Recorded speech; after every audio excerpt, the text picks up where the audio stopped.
Hi everyone, Nigel Saunders here. We are back from an exciting weekend. I'm here with Scott Winnard from Do Bonsai. Hi everyone. He's come all the way from the United Kingdom over to Canada here to visit me, and we went to the US National Show together, and what an exciting show it was. What did you think, Scott?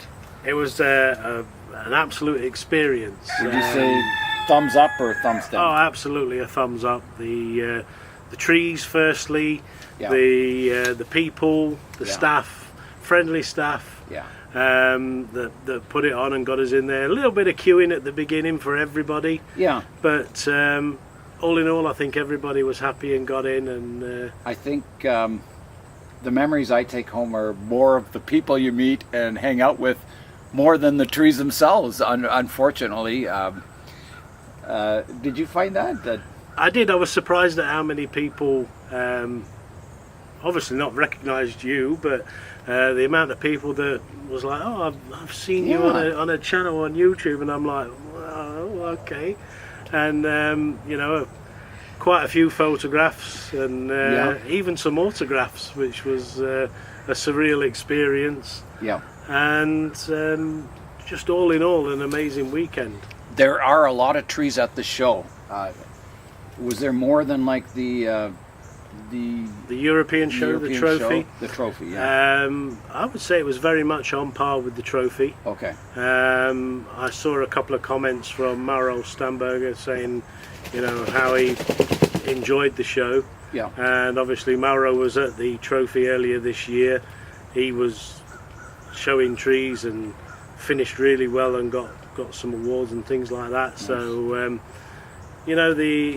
the shows are very much on par. I mean, you've got the whole of Europe, which is probably similar to the whole of the States, and there's a lot of really good, fantastic artists in Europe, the same as there is a lot of fantastically brilliant artists in the States. Yeah. And them that came down from Canada. How many Canadian trees were there? There was a lot of Canadian trees at the show. A lot of people from the Toronto Club and some of the other clubs in Ontario that came down.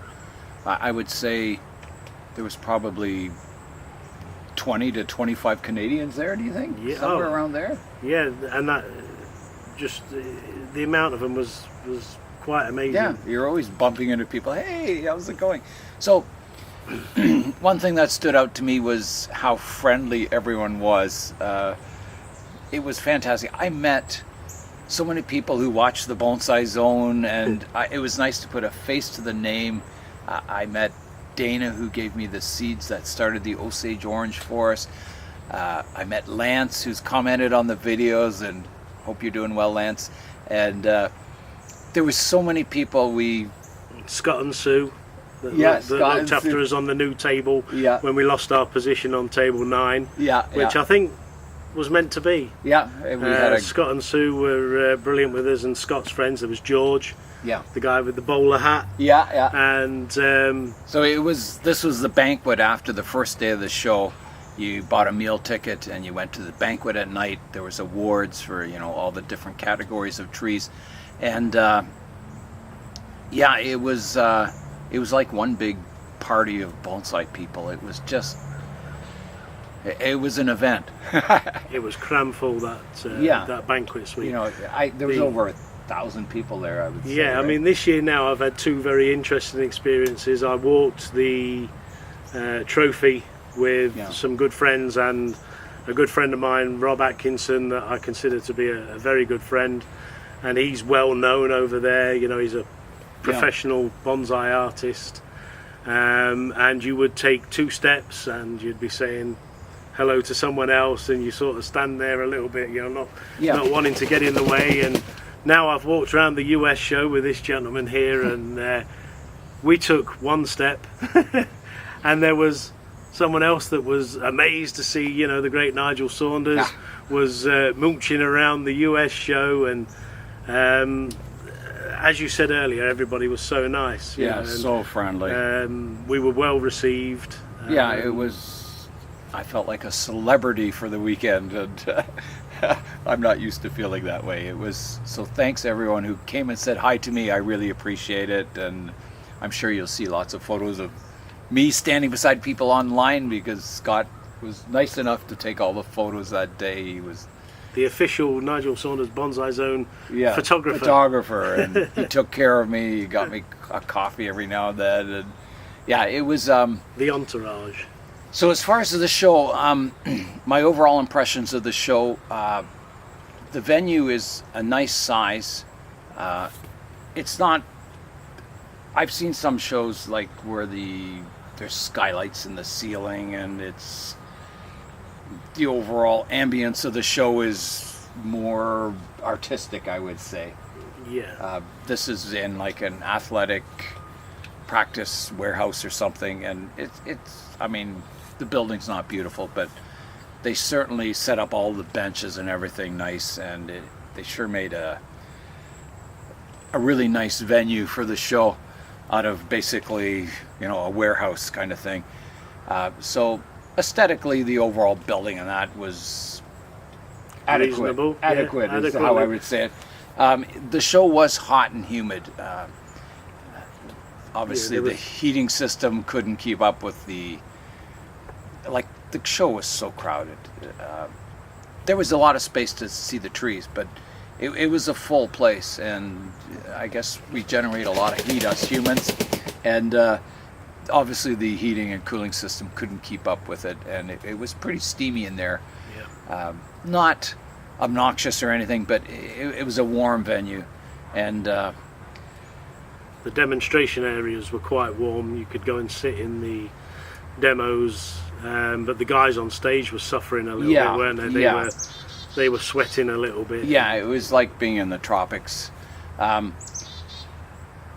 events, there was events going on all day, and most of them, the critiques didn't have microphones, so the few people lucky enough to get around the person critiquing could hear and see the trees they were talking about. But when you get a crowd that's 20 people deep following the critique person around, you couldn't hear anything. You couldn't see the tree that was being worked on. So maybe like a auctioneer's microphone and speaker would have improved the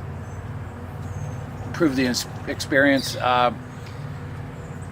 or a different format, using bringing one tree up at a time on the stage and then talking about it, producing it to more people, rather than a cluster of people in the aisle where you're kind of blocking the aisle. That was an issue. So people had to sort of reverse back up and go round through a different aisle. I think that format works for smaller club shows, but not... There was too many people for that. Not the US National show. And as soon as it was 2 deep or 3 deep, you just... It was filtered out for anybody who stood in the background. And then it didn't help. There was music playing in the background. They had some radio station on, and the ambient noise of everyone talking, and then you couldn't hear much. Even the demos, they were microphoned, but it was very hard to hear. So that's the negative part of the show, but everything else was very, very positive. The trees, there was a lot of trees at the show. What would your guess be of the number? Around about 200, would you say it was 200? Some of the tree numbers were into the 130s, 40s and 50s, weren't they? Yeah. I mean, if you take the Marmee and the Shohins as individuals, probably well over 200. I'm thinking displays, point displays, you've got 8 to 10 rows with 15 trees on each row, and then round the outside. So maybe 200 or just over 200 trees.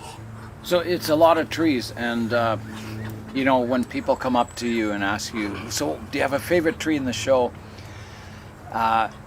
It's really hard to visualize all the trees and pick a tree, because they're all of kind of a national show quality or above. I would say some are going into international quality. There was a few trees that maybe weren't displayed at the right time, weren't looking their absolute best, but very few of those. They were all Yeah, I think maybe some of them were taken in as potential fillers for trees that didn't make it. Yeah. Because all the spaces were full, and we know that some didn't make it to the show, don't we? Yeah. Due to Yes. some paperwork being incorrect, but yet those spaces were filled. Yeah. So you probably had half a dozen trees that, whilst they were perfectly good in the show, they weren't fully at the There's show level quality. some that weren't mossed up the best, and some weren't cleaned up the best. Yeah, and I find if you're growing a bonsai, there's a couple of different ways you can look at someone critiquing your tree. You can view it as a personal attack. If you're kind of that kind of person that my tree's the best and there's nothing wrong with it, it's perfect and stuff. Or you can take everyone's opinions, and critiques are opinions. Like both Scott and I may like a different tree, and we may like it for different reasons, or we may not like a tree, and Scott may love a tree and I may not like a tree, and it's all, anything with art is a matter of personal taste. However, I can say that, but then there's also basic now how am I going to put this? Basic principles. Principles is good. I don't like using the word rules, but for instance, in a bonsai, you generally don't have a major branch sticking straight out towards the viewer. It's always off to the sides. So there's some basic things you expect when you view a bonsai that it's. And sometimes those rules were broken with some of the trees, and so there's a few trees in the show that I would question whether some of them were underdeveloped for the show. You can see that same tree, if you worked on it for another 5 to 10 years, it would become an absolute masterpiece. And I think some trees were shown a little early. They just didn't have a mature structure to them, and there's a lot of problem areas on the trees that were disguised and not sorted out. Is that a good way to put it? I think that's a fair comment. A very fair comment. And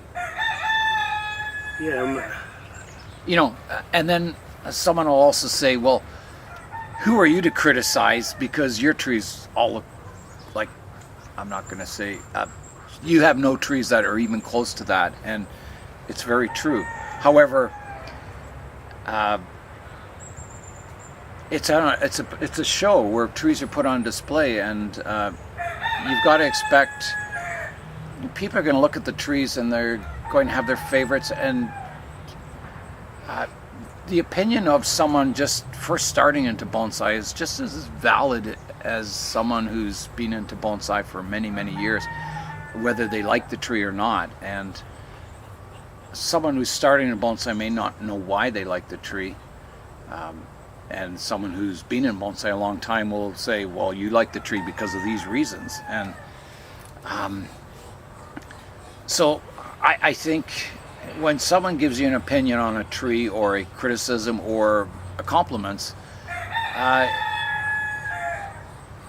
it's something that you take in all this input, and then you decide what's valid and what's not. And when we walked around looking at the trees, we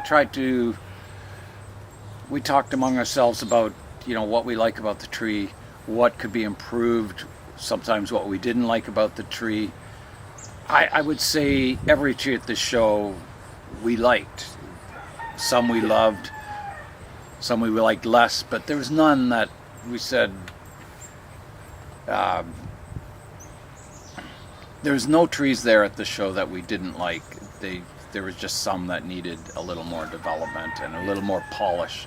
And sometimes it was just the tree was perfect, the pot wasn't perfect, or the tree was perfect, the pot was perfect, but the display wasn't polished.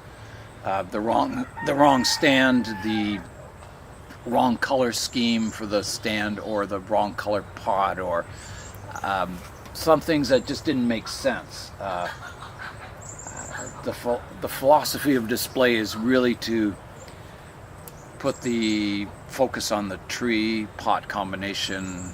Well, I guess everything as a unit, not to take your eye away from the tree and focus on an accent plant or a figurine or something beside the tree.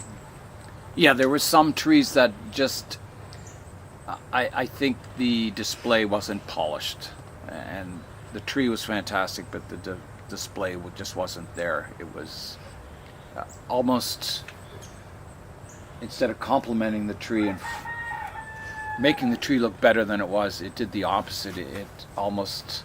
Yeah, non-complimentive. Yeah. Or even sometimes too bold a pot or stand. Yeah. Too bright, too strong, detracting away from the tree. And the tree's looking spectacular, but either the pot or the stand was...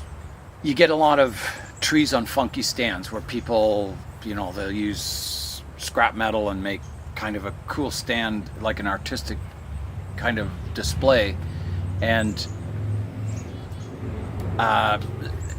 usually it takes away from the tree. It becomes takes over the focal point of the display. Yeah, it becomes more about the intent of the display rather than the beauty of the tree. It perhaps becomes more artistic in one sense, but detracting from the tree in the other. And somewhere there's a balance where you can do, for instance, if you had a show where you threw all tradition out the door, where there's no formal clay pots, there's no formal stands, and every tree was, some were planted in rusty old containers, a tree's planted in an old paint can, a brake drum from a car. If every display was funky or unusual or individualistic, then you would grow tired of that. It would just be like you would yearn for simplicity and beauty, just focusing on the tree, I think. And I enjoy shows where there's an element of that, where there's bonsai going in new directions, but I don't like it to the point where it's taking away from the focus of the hobby, which is to make this beautiful tree in a pot. And so that's how art progresses. You push boundaries, and it slowly changes those boundaries over the years, that things change, but sometimes you just yearn for simplicity, that focusing on the tree, the pot, a simple stand, and it's like relaxing to the eyes. It just says, this is what it's all about. And I mean, bonsai has evolved for thousands of years, and this is the traditional method of displaying. It works, and there's a reason it works, is because it's pleasing to the eye. And so as you start straying away from that, you're getting into the category where you're going to get some people who really like it. Eccentric people might be really attracted to, oh, I love that. But generally, I think most people won't. And so you just got to be aware of that when you display new ideas, that you're going to get people who love it, you're going to get people who don't like it at all. And whenever I do something like that, I'm very well aware that probably 80% of the people who look at it are going to go, that's a little out of the boundaries of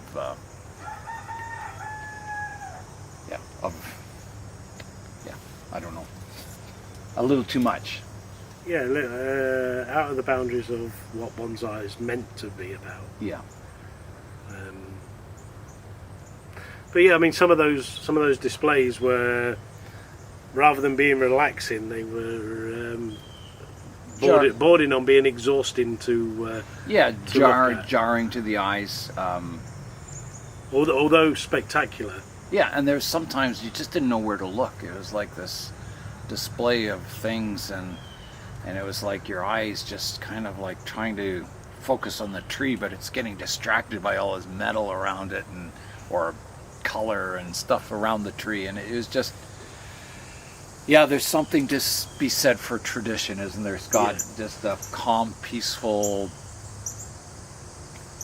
homogeneous display where nothing stands out. There's no colors that jump out. There's no textures that jump out. It's just the correct tree in the correct pot on the correct stand. You can really, yeah. And I would say out of the whole show, I would say, what percentage of trees would you say had the best pot and the best stand and the best display? I think it was really high, really, weren't it? You've got to be in the 90s. You think 90% of them had Yeah. that? Yeah, would you? No. No? No, I would say, I was thinking the opposite. I would say that 25, no, maybe higher than that. 50%, I would say. 50 to 25% had the best pot, the best stand, and the best trees. That everything was sorted on the trees, and that were, again, beyond national show level and going into like international show level. And an example would be Bill's maple display, his Shohin maples. Some of them better than the big trees. That It was like you look at his Shohin maples, and they were better structured, better looking than some of the maples that were 10 times the size. They were outstanding, weren't they? And they stood out. And I find that if you see an outstanding tree, outstanding pots, outstanding display, it's like hallelujah. It's like, oh, wow, this is what I came to see. You know, you don't go to shows to see stuff in development or trees that are kind of nice but not super or fantastic. You go to see the exceptional, and we saw many trees like that. Yeah, there were several trees there that were beyond what you would even consider. Yeah, and so everyone who had those kind of trees, you know, congratulations, and that's what we came for, is to see exception, and we saw it there. One general thing I noted about all the trees in the show is that I water all my trees with rainwater, and I can tell a tree that's watered with tap water versus rainwater. When you water trees with tap water, the leaves are dull. They don't have a shine to them there. It's almost like a matte finish because of I guess it's either lime or calcium in the water or something. And I would say about 80% of the trees I could tell were watered with ordinary tap water, and it showed that the moss was crusty looking. There's crustiness on the trunk, the leaves. Not crustiness that you see, but I can just tell a tree watered with rainwater versus one that's with tap water. And you know, at a show, if you're putting a tree in a show, you should switch to rainwater rather than tap water, unless your tap water is like really good, because it shows both in the moss, the color of the leaves, everything. It just shows. So that's one thing I noticed. What else would you say about the show, Scott? What do you think? I think the layout was fair. You know, it was really good. You had one area that was for the show. You had your Mame and Shohin section, if you like. Yeah. And it was kind of in with the main show as well. It wasn't like purely this is the Shohin and Mame bits. You had to go out of the normal show or just one. You know, they had their own little alcoves. Yeah. But they were wrapped around within the show, which was quite good. That's one thing I want to mention. The lighting of the show wasn't great, especially it showed in the Mame and Shohin trees. when you get, I've talked about, you know, the Japanese stands where you have trees, shelf. The trees at the bottom are very dark, and I think you almost need special lighting for the smaller trees, or better lighting, like spotlights on them or something, because, and most of the trees at the show, the lighting just was, well, it's not show lighting, it's just ordinary building lighting, and it high bay lighting in a factory, really. Yeah, and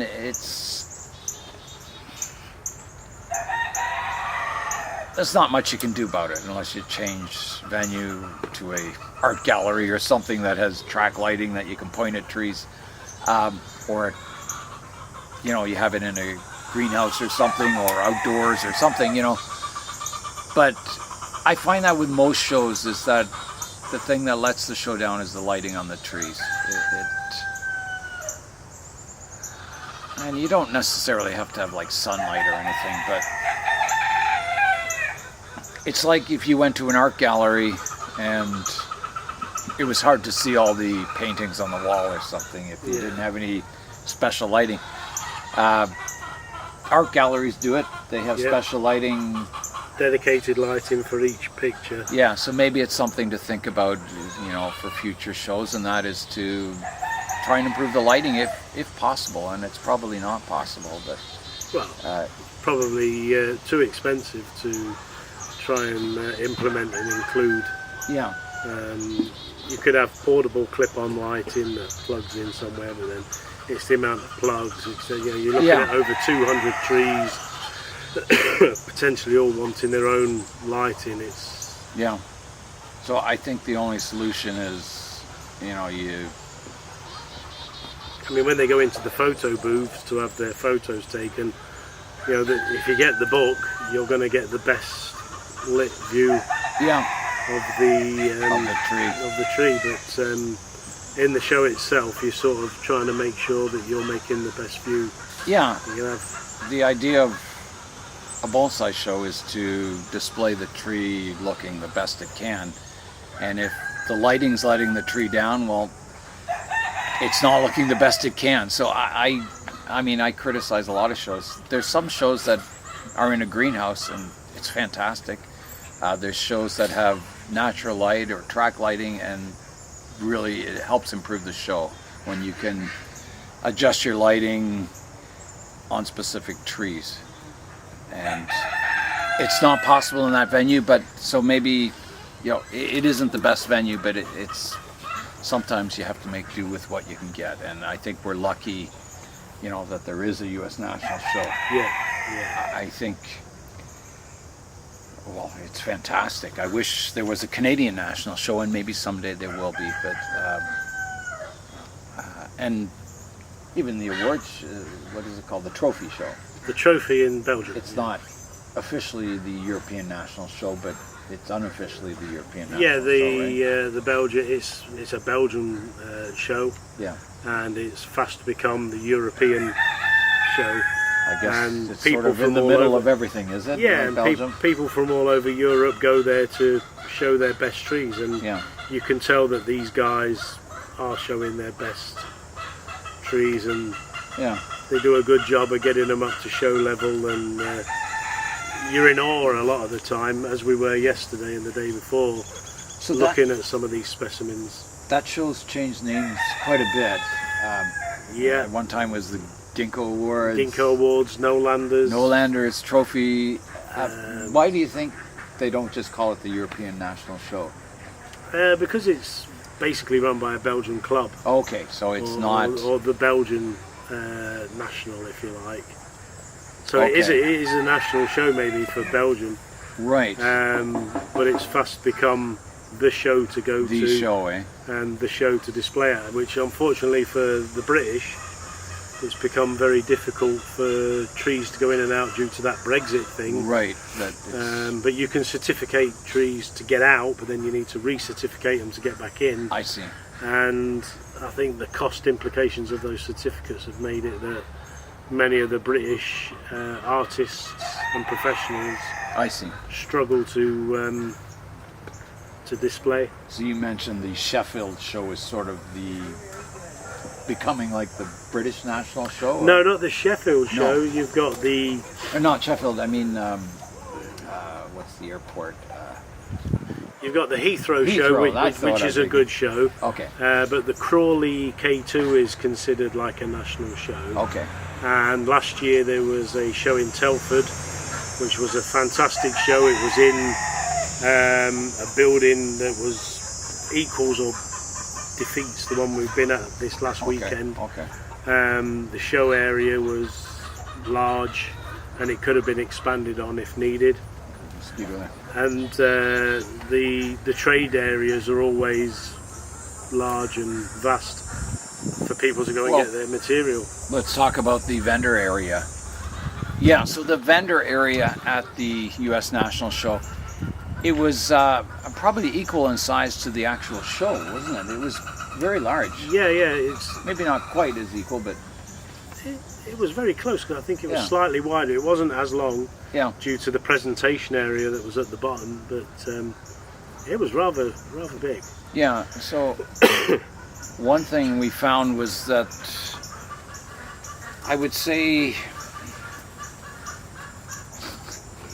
prices were high, but what they were selling you can't get anywhere else. There was like exceptional trees at exceptional prices, and if you want to buy something like that, that's the place to buy it, because you won't find it anywhere else. So some examples were some giant olive trees. Basically, you could buy that tree and put it in any show, and it would be, people would marvel at it. It was that kind of refinement, or very close to it. But I think there's some prices like, there were some interesting prices on a lot of the thousands of dollars.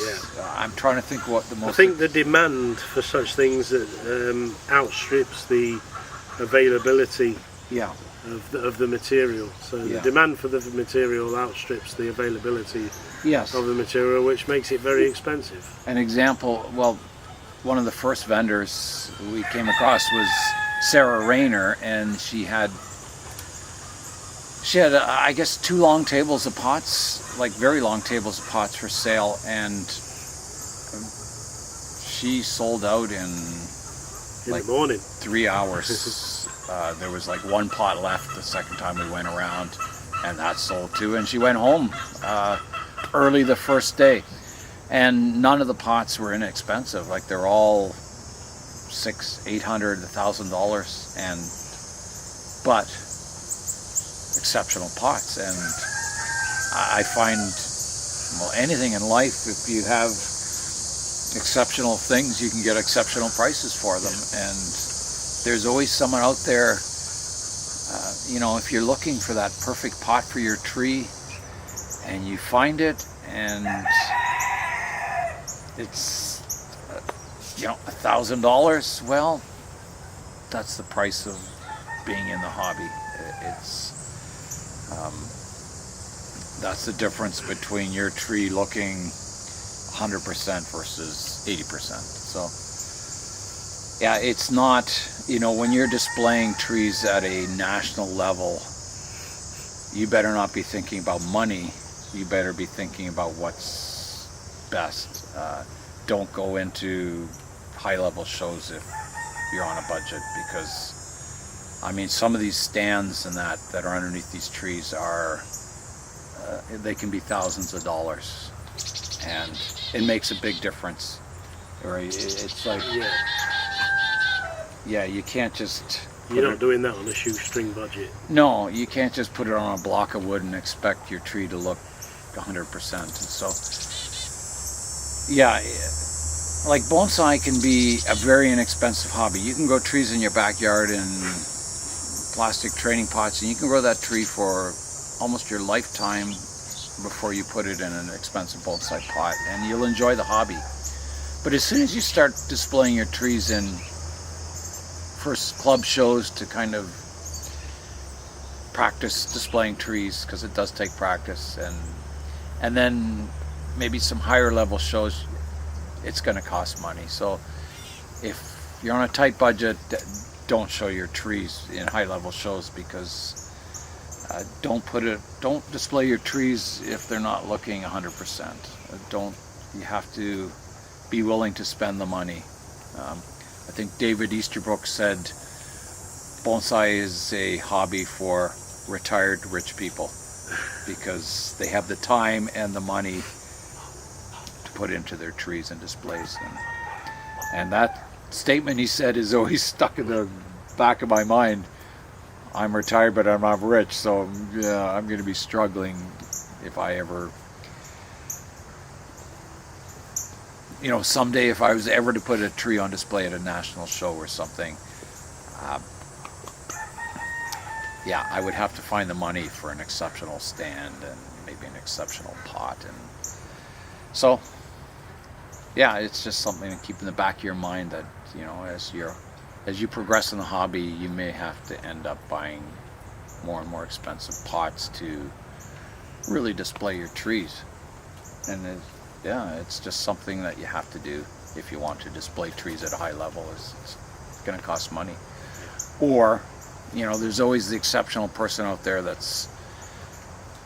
has the ability to make beautiful stands themselves, or make the pot that fits the tree perfectly. There's some exceptional artists out there that can create a beautiful tree, make their own pot and their own stand. And when you see that, that's pretty nice to see, that there's someone that talented and with that good an eye that they can do that, and it's pretty cool. But most of us end up relying on other people's talents for the pots and the stands, and sometimes even the tree.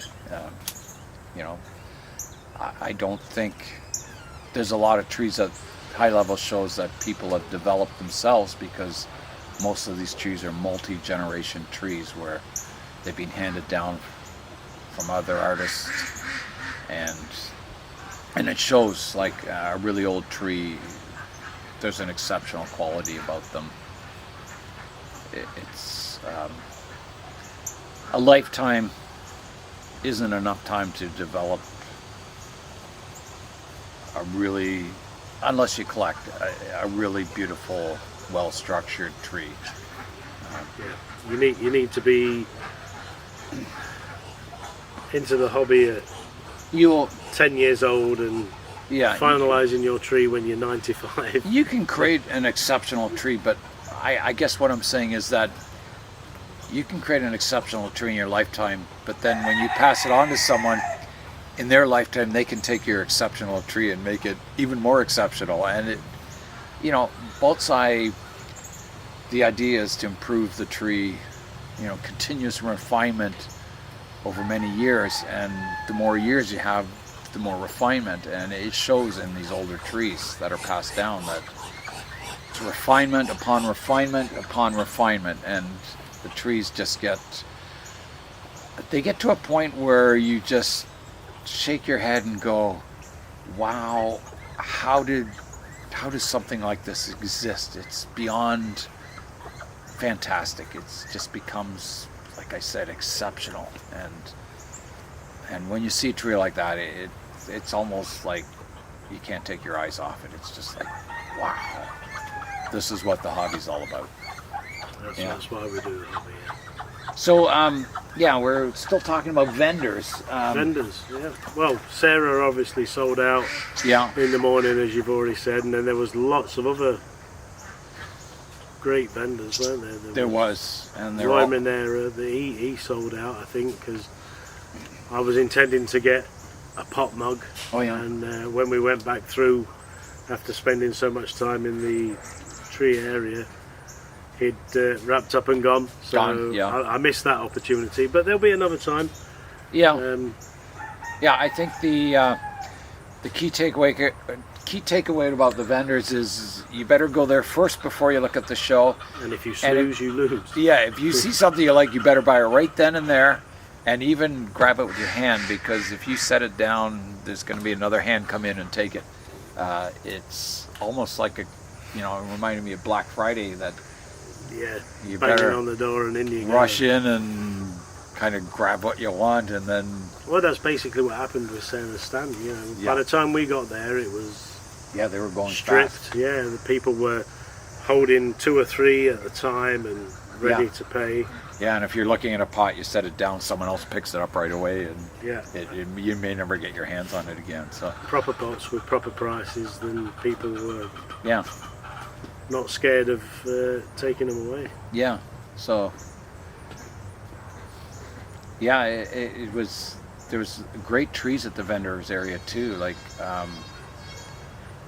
I saw a forest of mature acacia trees, and it was just exceptional. Like it was beautiful. I think it was $1,200, and I thought, that's worth it. It's like, I'll never grow my acacias to that refinement and size in my lifetime.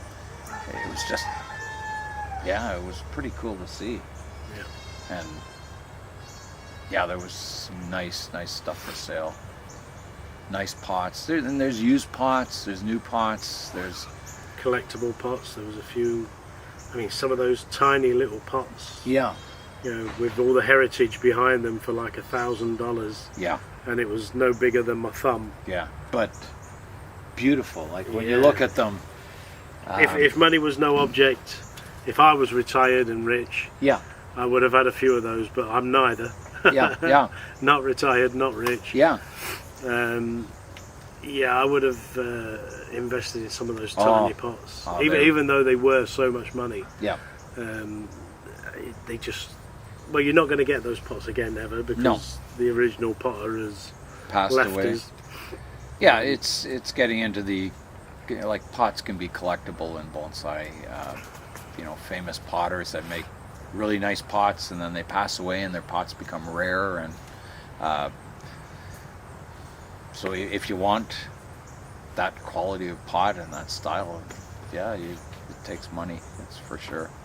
And there's people who collect pots just because they never lose their value. Like pots like bonsai, the older they get, the more patina they get, they increase in value, which is, it's nice to be in a hobby where that happens. Yeah, That, yeah.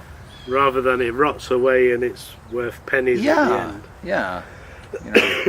Most things in life get worse with age. They get decrepit and they rust out or rot out, and bonsai and pots and stands can be the opposite, that age improves it. So it's good to be in a hobby like that where things hopefully improve with age. That was one thing that I forgot to mention. The going around the show, the US show. Yeah. There was very few.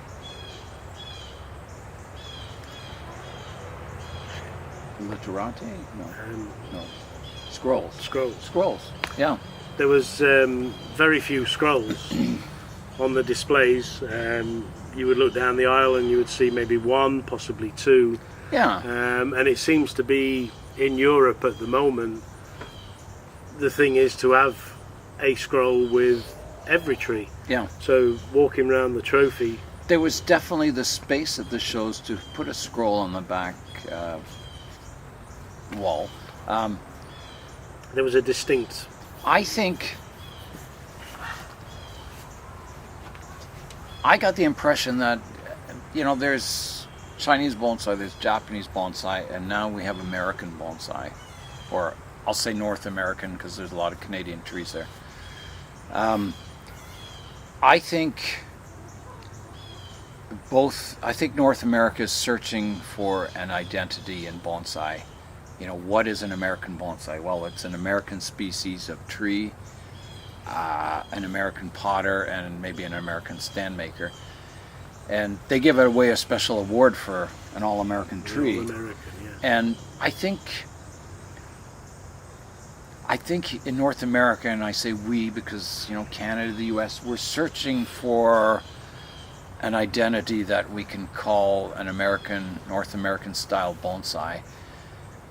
And I think that's something that's going to evolve over maybe even hundreds of years, that we will develop a style. And I'm seeing that in the world, that different continents and countries are developing their own style. Yeah. And it's good to see that we're not like, it's good to see the personality of the countries emerging. And Yeah. I've mentioned before that, you know, if I go to Mexico, I want to see Mexican species of trees and Mexican made pots because it's totally different and it's refreshing. It's like, and if I go to Alaska, let's say, up north in the cold, I want to see hardy Alaskan trees as bonsai. If I go to the tropics, I want to see steamy tropical trees, and it's the same with the whole style, pots and stands. I think when it represents or has an element of that country and continent in it, it's cool to see that styles developing and taste developing. I think it's the taste. Like, I think everyone in the world has their tastes attuned to Chinese and Japanese bonsai. Yeah. And now I think, like, I know in countries like Taiwan and that, they have their own style of pots and their own style of trees, not only in style but size. And it's good to see that emerging, that, you know, countries are specializing in what they're good at. And I think that's why I think you don't see a lot of scrolls, is that it's a very Japanese style of display. And I think here in North America we're searching for our own identity. Maybe it'll be like one of those electronic picture frames hanging in the background that has seasonal changes or something. I don't know. But I think that's why you don't see a lot of the traditional kind of 3-point displays, is that there's that search for the North American identity. Yeah, and I think there is the same in Europe and the UK as well. Yeah. There's definitely a clambering for embracing our own local trees, you know, like the hawthorn and things like that. And there are some great versions of those trees as bonsai. Yes, yeah. Yews, Yeah. hawthorns, I don't know what else. There's a few varying, but that embracing our own trees rather than chasing the Chinese elm, chasing the acers and maples and, you know, the Japanese maple. But I think, you know, people think bonsai and it's instantly, you know, an S-shape maple, or an S-shape pine of some description. Yeah, so maybe embracing the styles of trees that you see in that country too, not only the species but the styles. So, like we talked about yews at the show, that I think all the yews we saw at the show were styled like Japanese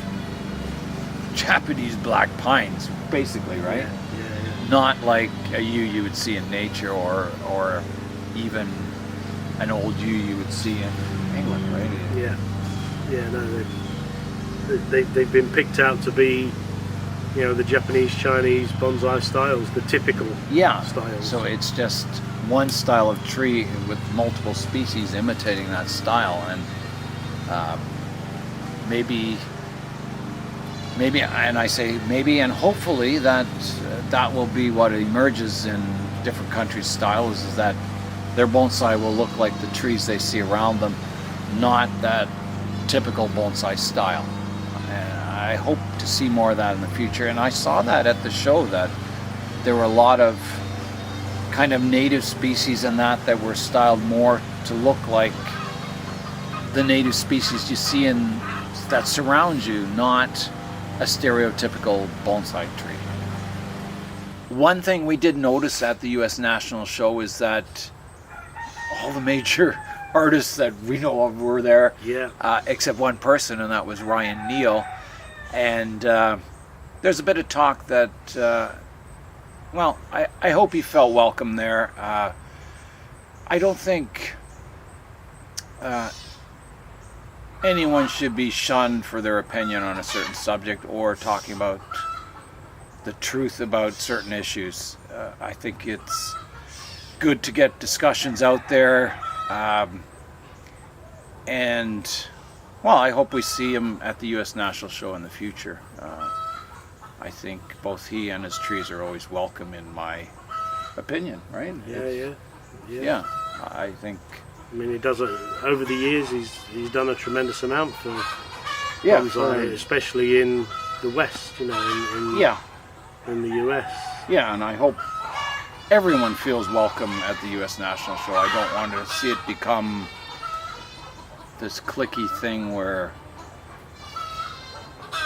I hope everyone feels welcome, because I think both he and his trees were missed at the show. This has been our ride for the last week. Chrysler 300, it's been awesome. Nice and smooth on the highway. Smooth and powerful.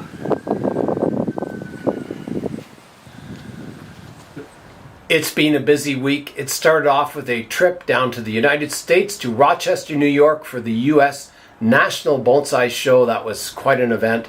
And then we did some shopping, bought a few trees, some pots, and we did some hiking and some good eating.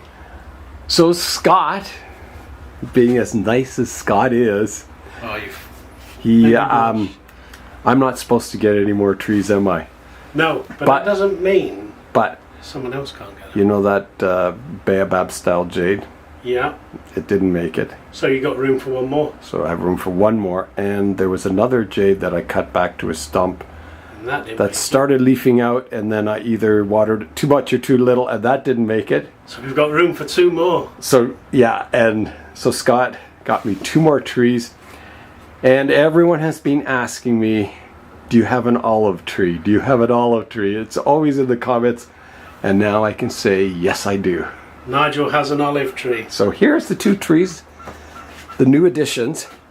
So here is my European olive, which, I know this is considered a very good starter olive tree here in Canada, because all the ones we get in nurseries are just like cuttings of really skinny branches, and they sell them for like way too much money. So this one at least has a trunk and some branching and some roots and that, so it's a good starter tree. And the other tree is a logwood tree. Now, I think it's native to where is it native? West Indies, the West Indies. So it's a really cool tree. They call it is it the bloodwood? Yeah. Bloodwood and the inkwood. A blood red liquid appears, and the new shoots come out fiery red, they say. And the leaves fold up at night. So this tree has a really, tall, nice, upright structure. So a real beauty of a tree. And I've always wanted one. There's some examples in this book. This is Bonsai in Your Home by Paul Leshnovich. I think that's how you say it, something like that. Yeah, so the logwood tree. So there's an example of some more mature specimens. There's the flowers they get. So yeah, a very exciting species to have. It's sort of in the exotic tree species, I would say, or exotic bonsai category. So thank you very much, Scott. These are welcome additions to the Bonsai Zone, and yeah, you'll be able to follow their progress for many years to come. Knowing that I cradled them on their way out of exactly Tropex. Yes. And we brought them back to the zone, and I'll be able to watch them for years to come, to watch them grow on. And I forgot to mention they're from Tropical Expressions. Tropical Expressions. We had a trip to Tropical Expressions. We went to Hamilton. Yeah, Hamilton, Ontario. We went trekking through Rattlesnake Point. Yes. We saw some fantastic trees out there. They were absolutely amazing. The roots where they're clinging onto the rock face. Yeah. And I think I might have just been inspired to do a Rattlesnake Point planting, maybe, because what I saw there, we do have similar setups back in the UK, but obviously I've seen it here, all these miles away somewhere where I would never ever be. and I think I've got to recreate the rattlesnake point planting. It's an image that stays in your mind, isn't it? It's just Absolutely. so fantastic, those trees and the rocks. And it was a trek, yeah, and we were a little bit under the weather whilst making the trek, but the trees made it easy just to keep going forward and just keep marching on. yeah. Yeah, for one of the days of Scott's visit, I was in bed, sick with a cold. But luckily, I was only in bed for the one day, and then I started feeling better the next day, and we were able to get out once again. While at the U.S. National Show, I got a bag of gifts. So this is what I got. These are from Sri Lanka. I got a coconut pot, so I can put an accent plant or anything in there. So that's really cool. I have an ebony elephant, so that can also be, you know, if you're displaying a tree, you can have this beside it as an accent. And then there's this pot, and these are called, I think they were rice pots. So you add water in the bottom, and you put some wild rice seeds in here, and they sprout and germinate, and when they grow up, you can eat the shoots. So it's a really kind of rough, crude clay pot, but it's really really quite beautiful. So I would use this probably for an accent plant or even a bonsai in here if you had the right kind of tree that would suit this pot. It's really quite a beautiful pot. And then over here is a stone elephant. So it looks like it's like granite or something. And again, you know, very useful for bonsai shows. So thank you very, very much. Wonderful gifts from Sri Lanka. Well, Scott, Our time is at an end. the time's at an end. Scott Winnard is heading back to the airport now. He's leaving the bonsai zone. It's been a week. Exactly a week, hasn't it? It was a week and a part of a day. Yeah, it sure was fun, and it sure went by quickly. So I will be visiting Scott. We've decided that a good time frame is to go to the trophy show. Yeah, the European show, Which is we'll in go across, February. smuggle you in the motorhome, and smuggle you across the waters there and into Belgium. Yeah, so I've been to the U.S. National Bonsai Show, and I'll go to the trophy show. It'll be two big events in 1 year, and I'll be spoiled. And we might even stay around for the Doncaster show in spring. Oh, nice, yeah. Yeah, so, yeah, let's talk about a dream year of bonsai, meeting all my bonsai heroes and idols, and traveling and seeing big shows. It's been quite a... Very lucky, aren't we? Yeah. Very So- lucky, very cool. See you, Scott. See you, Nigel. Safe Again, travels. thanks for entertaining me and looking after me. Oh, you're very welcome. It was a lot Letting of me fun. enjoy the bonsai zone. Yep. And we'll see you next time. Yeah, see you soon. Yep. I've been thinking a lot about the U.S. National Bonsai Show, and I was thinking there's not a lot of medium-sized trees in it. And I get it, you know, people come to bonsai shows and they want to see the super trees, the Lamborghinis of the automotive world, the super trees of the bonsai world, and, you know, size is very impressive with the trees. However, you know, for me, a super tree is all about quality. So I was a little disappointed there weren't more smaller trees in the show, high quality smaller trees, because I know they're out there. Maybe it's just part of, you know, a big bonsai show is that you go for the big trees, but, you know, sometimes the bigger trees aren't the better trees. Sometimes the medium size and the small size are better. So yeah, there wasn't much of a difference in size at the show. There's plenty of variety elsewhere, species, styles, everything like that. And then the trees were kind of either very small trees or very large trees. And I would have liked to see a few more trees kind of in between.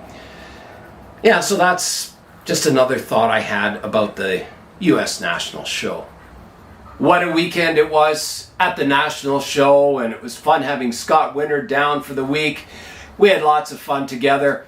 So it's back to normal here in the Bonsai Zone. I'll be getting my trees ready for the Toronto Bonsai Society's Fall Show and Sale and the Kitchener-Waterloo Bonsai Society's fall show. So that should be a lot of fun. So that is all for today. I'm Nigel Saunders. Thanks for joining me in the Bonsai Zone.